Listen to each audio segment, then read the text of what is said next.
પરમાત્માએ છે ને 4 વર્ણ બનાવ્યા છે, બ્રાહ્મણ, ક્ષત્રિય, વૈશ્ય અને શૂદ્ર. એવું કહેવાય કે મનુષ્ય અવતાર મળે એ ભાગ્યની વાત છે, પણ જ્યારે બ્રાહ્મણ કુળમાં અવતાર મળે ને એ પરમ સૌભાગ્યની વાત છે. મહાભારતની અંદર ભગવાન કહે છે ને કે તું કર્મ કર, ફળની આશા રાખમાં, બાકીનું બધું હું જોઈ લેવાનો છું. 15ની સાલમાં જ્યાં હોનારત થયું અને એ હોનારતની અંદર અનેક ગામોમાં જઈ અને મારા હાથે આ શરીર કોકના કામ આવે એવા નિષ્ઠાથી નાના લોકોની સેવા કરી. ઘણા નાના મોટા પણ ક્યારે એવું જોવાનું નહીં, પણ માણસ માત્રની, જીવ માત્રની મેં સેવા કરી. એ હરેક પણ મારા માટે યાદગાર છે. મારું નામ મૈસુરી અર્જુન છે. હું doctor Jayan Mehta government polytechnic અમરેલીમાં અભ્યાસ કરું છું. અમારે આજે એક પ્રોજેક્ટ આવ્યો છે જેમાં આપણે શાસ્ત્રી શ્રી મિલનભાઈ મહેતાનું ઇન્ટરવ્યૂ લેવાનું છે. તો મિલનભાઈ મહેતાને કૃપા કરીને આપનો સંક્ષિપ્ત પરિચય આપો.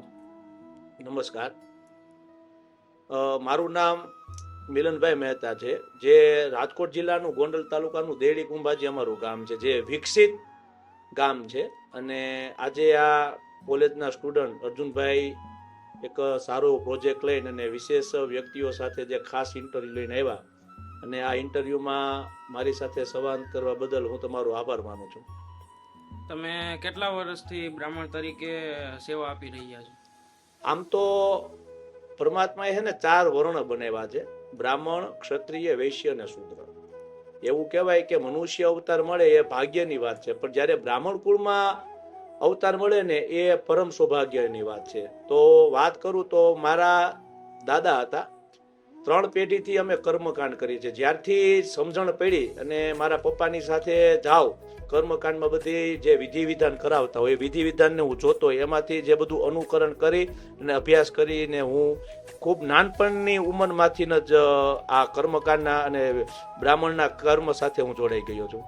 આપનો દૈનિક કાર્યક્રમ સવારથી કઈ રીતે શરૂ થાય છે? બહુ સારી વાત કરી તમે કે જીવનની અંદર હંમેશા છે ને મંગલાચરણ જોઈએ, કે મંગલાચરણ એટલે જીવનમાં આપણું આચરણ મંગળ હોવું જોઈએ. તો તમે બહુ સારી વાત કરી. તો મારા દિવસની શરૂઆત હું બ્રહ્મ મુહૂર્તથી જ કરું. 3:30 વાગે મારે ડેઈલી ઉઠવાનું હોય. 3:30 વાગે ઉઠી અને સ્નાન આદિ બધી ક્રિયાઓ કરી અમારે જે બ્રાહ્મણોને નિત્ય સંધ્યા વંદન કરવા જોઈએ. નિત્ય સંધ્યા વંદન, પૂજા, જપ તપ કરી અને ભગવાન શિવની પૂજા કરી અને જે દૈનિક મારું જે કાર્ય હોય કે વિધિ વિધાનનું હોય એ વિધિ વિધાન કરવા જવાનું અને બની શકે ત્યાં સુધી ભગવાનને સાક્ષી રાખીને કર્મ આપણું સાચું અને સત્ય થાય એવી નિષ્ઠાથી કર્મ કરવું. તમે કયા કયા ધાર્મિક સંસ્કારો અને વિધિઓ કરો છો? આમ તો જન્મથી લઈ અને મરણ સુધીના જે આપણા 16 સંસ્કાર છે, એમાં 16 સંસ્કારની આપણે બધી વિધિ વિધાન કરી શકીએ. કે પવિત્રમાં પવિત્ર જો કોઈ સંસ્કાર હોય ને તો એ છે વિવાહ સંસ્કાર. અને મારા ગામની અંદર મને મારા ગામના લોકોએ ખૂબ સારો સહકાર આપ્યો, જેથી હું 4 વેદો છે એમાંથી વેદોક્ત વિધિ પ્રમાણે અને જે ભગવાન સૂર્યનારાયણની દીકરી જે સૂર્યાએ લગ્ન કર્યા શ્રી સૂક્તમાંથી, એ શ્રી સૂક્તના આધારે અને વિવાહ સૂક્તના આધારે અમે લગ્ન વિધિ કરી આવીએ અને વિવાહ સંસ્કાર પવિત્ર સંસ્કાર કહેવાય. પવિત્ર સંસ્કાર ને કરાવી અને અનેક નાની મોટી જે બધા વિધિ વિધાન છે બધા ખૂબ નિષ્ઠાથી મારી સાથે બધા ઘણા એવા બ્રાહ્મણો હોય સંકળાયેલા છે અને સારી રીતે યજમાનનું ભલું થાય એ રીતે અમે બધી વિધિ કરતા હોઈએ. આજના યુવાનોને ધર્મ અને સંસ્કૃતિ વિશે શું સંદેશ આપશો? બહુ આ સારી વાત કરી, કારણ કે અત્યારે હકીકતમાં ભારત દેશની અંદર જે આપણી સંસ્કૃતિ છે જે સનાતન સંસ્કૃતિ કહેવાય અને એ સનાતની આપણે ઈશ્વરે આપણે હિન્દુ બનાવ્યા છે, તો આપણું કર્મ સનાતન છે. જે આપણે બે શબ્દ આપણે વાત કરીએ કે પુરાતન અને સનાતન. હવે હું તમને પુરાતન અને સનાતન કઈ રીતે હું તમને વાત કરું તો કોઈ પૌરાણિક મંદિર હોય એને પુરાતન કહેવાય. હવે તમે મંદિરને પાળો અને મંદિરનું કોઈ રિનોવેશન કરવા જાઓ તો એ તમે પુરાતન કહેવાય. પણ એની અંદર બેઠેલી જે ચેતના છે, એની અંદર બેઠેલા ભગવાન શિવ છે, એ સનાતન છે, જે પહેલા પણ હતા, અત્યારે પણ છે અને આવતીકાલે પણ રહેવા છે. દાખલા તરીકે આપણે શ્રીમદ ભાગવત મહાપુરાણની અંદર પહેલો શ્લોક છે, સચ્ચિદાનંદ રૂપાય વિશ્વોત્પત્યાદિ હેતવે તાપત્રય વિનાશાય શ્રી કૃષ્ણાય વયમ નુમઃ. પરમાત્મા હતા, છે અને આવતીકાલે પણ રહેવાના છે. એટલે સનાતન ધર્મની સાથે હરેક યુવાનોએ આપણું કર્મ ભૂલવું ન જોઈએ અને સનાતનની રક્ષા કરવી.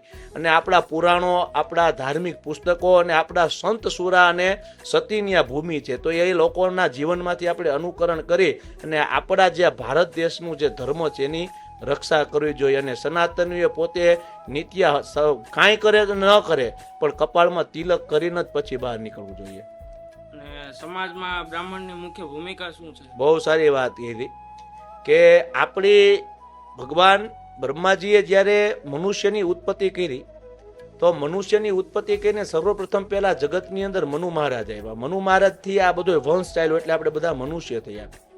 અને બ્રાહ્મણનું કર્મ છે કે કર્મ કરવું અને કર્મ કરાવવું. જો કોઈ બ્રાહ્મણ પોતાની રીતે કઈ કર્મ કરતો ન હોય પોતે, તો એ તમારું કર્મ કરી શકવાનો નથી. જો બ્રાહ્મણ પહેલાના સમયની અંદર બધા બ્રાહ્મણો જ, રાજનીતિ બ્રાહ્મણો જ કરતા, શસ્ત્ર અને શાસ્ત્રનું જ્ઞાન બધું આપનાર હોય તો આ પૃથ્વી ઉપર તો પેલા કોણ હતું?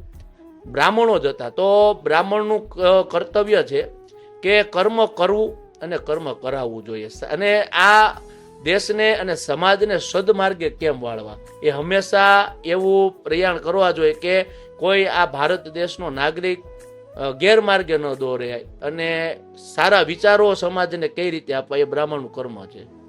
હવે તમારા જીવનનો કોઈ એવો યાદગાર પ્રસંગ હોય તો જણાવો. એવા મારા જીવનની અંદર આમ તો ઘણા એવા યાદગાર પ્રસંગ છે, પણ નાનપણથીના જીવનની અંદર ખૂબ સંઘર્ષ ભર્યું જીવન છે. પણ એવી દુઃખની વાતો બહુ વાગોળવાનું હોય, જે ભગવાને અત્યારે આપને આપ્યું છે એનો આનંદ લેવાનો હોય.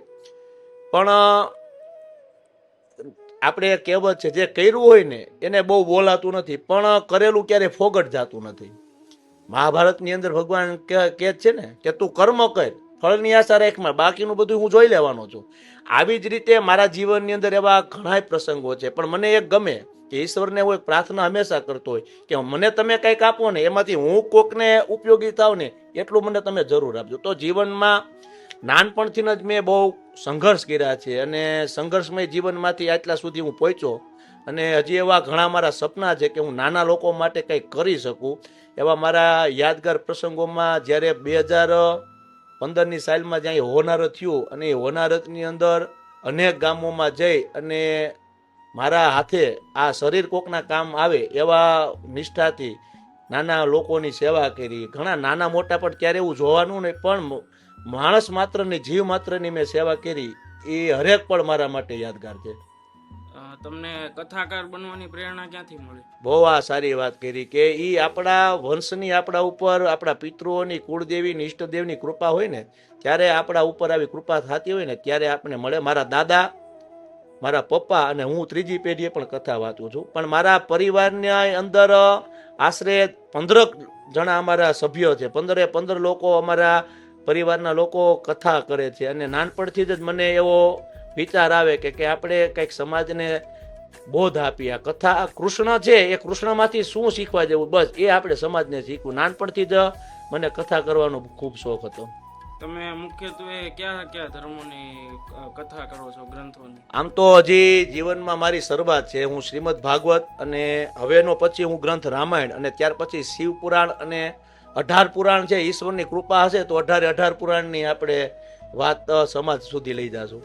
ભગવદ્ ગીતાનો મુખ્ય ઉદ્દેશ આજના જીવનમાં કેવી રીતે ઉપયોગી? બહુ આ સારી વાત છે. અને આજના આ યુવાનોએ આ ભગવદ્ ગીતાને વાંચવું જ જોઈએ. હું એક વસ્તુ કહું કે દૈનિક તમારે જે તમે કોઈ પણ કાર્યની અંદર હોય, કોઈ પણ ક્ષેત્રમાં તમે કામ કરતા હોય, તો તમારા ટેબલ ઉપર એક ભાગવદ્ ગીતા રાખવું જોઈએ. એમાંથી નિત્ય 5 શ્લોક એવા વાંચવાના, અને એ ભાગવદ્ ગીતાને તમારા જીવનની અંદર આદત બનાવી લ્યો. કારણ કે તમે કોઈ પણ જીવનની અંદર કોઈ પણ એવી મુશ્કેલીમાં આવશો ને, એટલે તમે જે 5 શ્લોક વાંચેલા છે ને, તમારા સમસ્યાનું સમાધાન તમને શ્રીમદ ભાગવતમાંથી જ મળી જવાનું છે. આ એટલો મહાન ગ્રંથ શ્રીમદ ભાગવત. એટલે એ શ્રીમદ ભાગવતના નિત્ય 5 શ્લોકનું પઠન કરવું જ જોઈએ. અને પછી દૈનિક આપણું જે કર્મ હોય, જે કામકાજ કરતા હોય, એમાં આગળ વધવું જોઈએ. ખૂબ ખૂબ આભાર કે તમે સમય કાઢી અને ઇન્ટરવ્યુમાં આવ્યા. ખૂબ ખૂબ ધન્યવાદ. બસ આવી જ રીતે હરેક સમાજના વ્યક્તિઓ સાથે તમે ઇન્ટરવ્યુ લ્યો અને સારા વિચારો સમાજ સુધી પહોંચાડો એવા હું તમને શુભકામના આપું છું. જય શ્રી કૃષ્ણ.